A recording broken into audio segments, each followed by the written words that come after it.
Yes, doing it. We're talking Nosferatu today. I did end up going to see this at the theater. This is your spoiler warning. It is currently at the theater, but let's get right into it. Gene, where are you at with the 2024 version of Nosferatu? Well, first of all, we have DVDs here. This was the original, Yes. was it 1922? Mm-hmm. Black and white. Look at that. These are Rogers movies. And I don't know about this version. 1979. 1979. Is it any good? Well, we'll get into both of these movies a little bit as we go along. Where are you at with the 2024 already version? This one, the later one already kind of gives the theme of this movie here. You have this Nosferatu here and the younger woman here. So, yeah, this movie's great. It's great.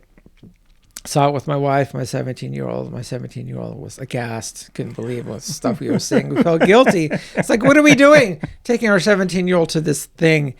It's like, are we ruining him? Like, what's wrong with us? We're bad parents. Did he like it? He liked it, but part of it's he didn't have an opinion on. Yeah, so, yeah, this movie's great. Again, I think I've said this before. If you're a horror movie fan, you've got to watch this movie. You know, again, my definition of horror is this has to have two elements. One is some deformation of the human form, and this definitely has that, you know, and also it has to make you feel uncomfortable on some level. Like it has to affect you personally, and I think horror movies are unique in that aspect. I mean, really good dramas can do that, but maybe they affect you on like a Shawshank. They affect you you get good vibes, perhaps.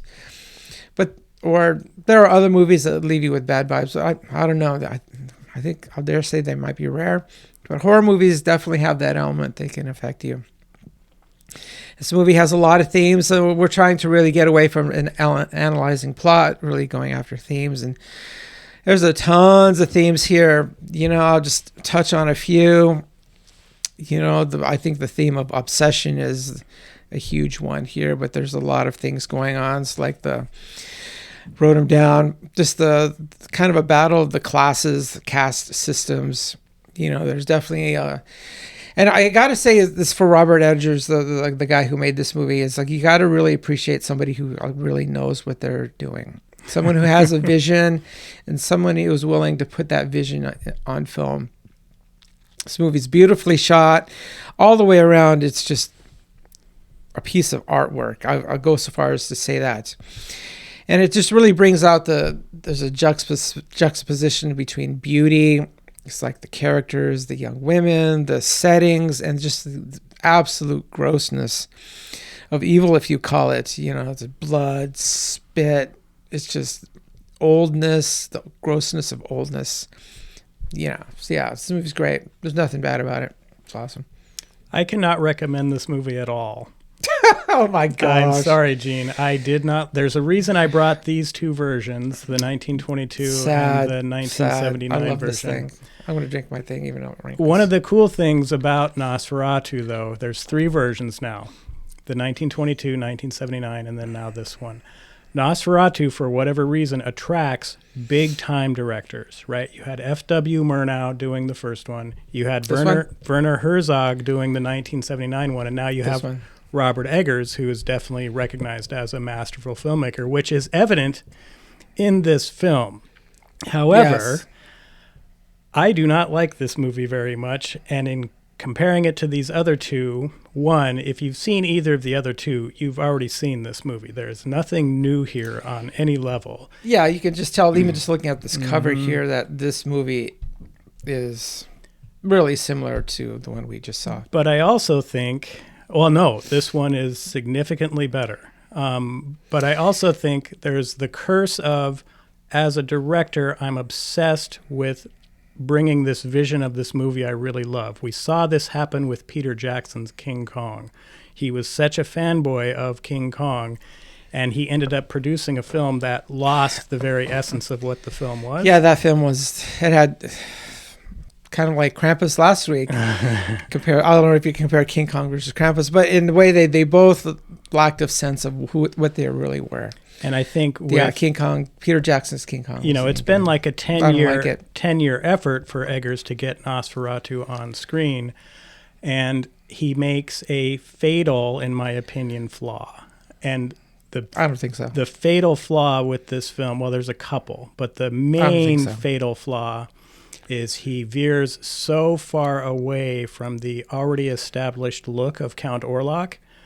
I do not know why he thought it was a good idea to have that character look so dramatically different from the already established look of Nosferatu, which in my opinion, I don't think that's a big deal. It's a huge deal for no. me. And because I found that mustache laughable. I think you're so used to these looks, your mind's just not open to maybe something different. No, and and I also think Nosferatu, both of these versions and the Eggers versions, are very slow. But they're slow for a reason, a purpose, right? This coming dread, this impending dread. Yeah, impending doom. Yes, and it's kind of slow, but unfortunately, Eggers decides to bore us with scenes we've already seen earlier in the film. How many more times do we need to see Lily Rose Depp having some sort of possession issue? Why did we keep doing that? You needed to do it once and then go get the William Dafoe guy to go, oh no, it's something different. Yeah, William Dafoe, he plays like the priest in The Exorcist. He comes along and he's the fixer. Mm-hmm. And he has knowledge of things that other people don't know.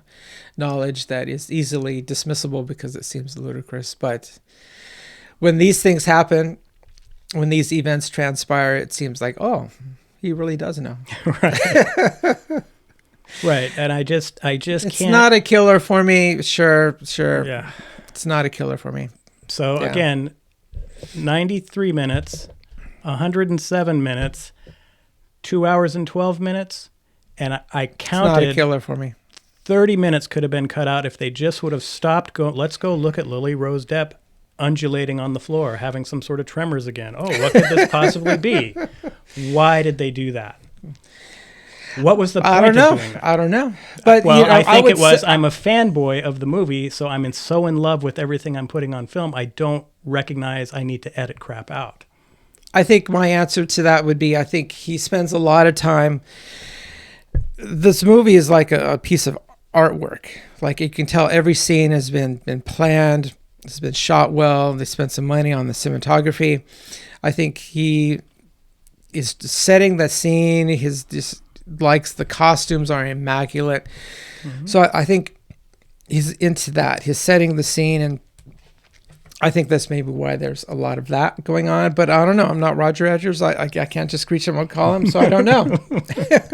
But does it distract and take away and negate what I think is a great film? No, it doesn't. Doesn't. Does a horror movie have... I know we talk about this, but does a horror movie have to be like 90-some minutes? No, it doesn't. Can it be a little longer? Yeah, why not? I'm okay with it. Sure, yeah. I don't have an issue with that. I have an issue with we just saw this scene and now we're seeing it again from a different angle.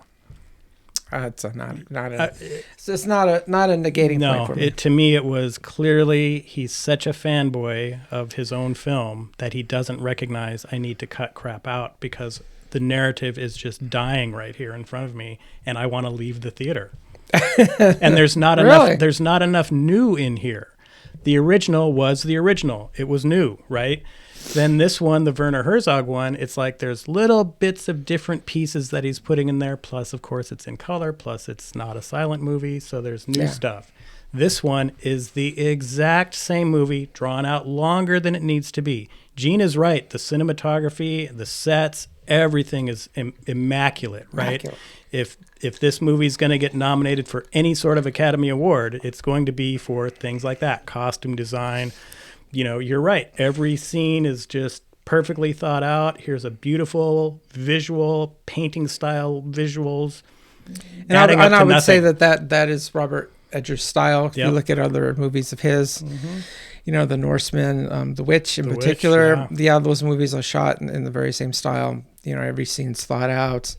The colors are muted in both those films, as is in this one. I think he was trying to do a black and white look, kind of. And sometimes he highlights the grossness that is inherent with this kind of like idea. because the bloods and the vileness, like the spit, those aren't muted. It seems to pop out. So, but I really like this movie. The movie worked for me. Yeah, it's good. I just was Because really disappointed. No, because I see one of the stronger themes in this movie is the idea of, well, obsession. And it's a huge idea that is prevalent in our society. It's not ever going to go away. But this whole idea of like older men, Nosferatu is definitely represents an older man obsessed with a younger woman. Yeah. Yeah, I mean, do I dare say maybe if this movie even touches on some like Lolita kind of themes? Is that, and we see it, I think it's the heart of modern pornography, is just that older men falling in love and obsession with young white women. I think this movie just really explores that theme, and we get into it. Even just when the neighbor, the couple that's trying to help out Ellen and Ellen's husband, they suffer a tremendous tragedy, but then again, he, in his grief, he goes to her crypt, and I'm not even going to say it, but yeah. So I just think that there's this kind of obsession, and the obsession is hideous, and it's gross, and it just leads to destruction all around, and so I think maybe that's why the director brought out those themes, and maybe it's a little long because he's trying to emphasize those themes. But again, it's just like I look at that, it's just this movie, the theme of obsession just runs through it, and I think him just highlighting that just highlights that theme of obsession. Just it's eventual, and its tragic conclusion is always ends poorly, and it definitely ends poorly in this case. Well, yes and no, but I would also say the very beginning scene of the movie is her inviting that obsession to begin. Right. I think she does invite him in, and it brings up again another theme, multifaceted, is that she even says, and she asks the Defoe character, is that she asks him, does evil come from within or is it from beyond? And on a certain level, I think if we're honest with ourselves, we have to see that evilness, if you want to call it that, is it's both. We have to, on some level, accept it. On some level, we have to tolerate it.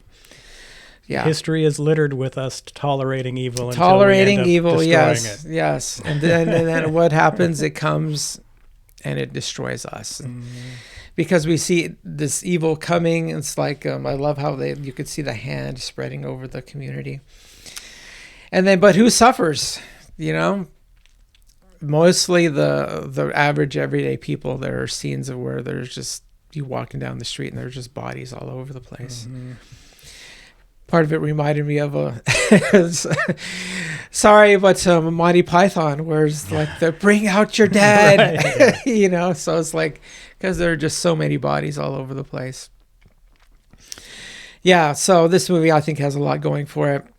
I think just put aside the length and just enjoy it for what it is. I think it's awesome. I think if you've seen either of the other two Nosferatu movies, there is absolutely no reason to see this one. Both of the other movies are considerably better than this one. The original 1922 one, of course, it's probably the only one that's legitimately scary, and part of that scariness is the fact that it's a silent film, so everything has to be told visually. The 1979 one. I'll throw that in. Is this movie scary? Does horror movies have to be scary? No. Is this movie scary? No. The 1979 Werner Herzog one, a lot of what Gina's talked about with the plague aspect is done beautifully in the 1979 one.